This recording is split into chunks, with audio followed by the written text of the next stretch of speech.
Meiosis. अर्धसूत्री विभाजन. It is a process of reproduction which occurs in higher animals including man. It involves the fusion of. यह प्रजनन की एक प्रक्रिया है जो मनुष्य सहित उच्च जानवरों में होती है. इसमें निम्न का सम्मिलन शामिल है.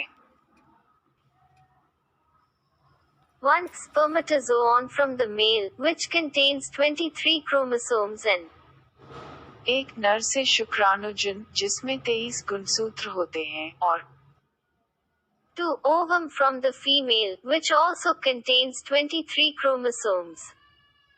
2 मादा से डिंब जिसमें 23 गुणसूत्र भी होते हैं. The spermatozoon and ovum are also called as gametes.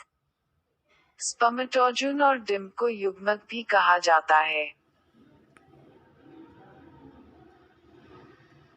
The fusion of these two, male and female gametes results in the formation of a zygote which has the normal number of 46 chromosomes, 23 pairs.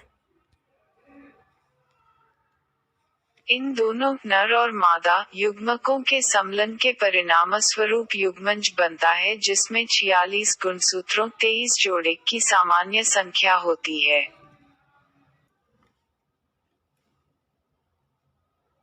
This leads to mixing of the hereditary determinants or genes from the male and female. इससे पुरुष और महिला से वंशानुगत निर्धारक या gene का मिश्रण होता है.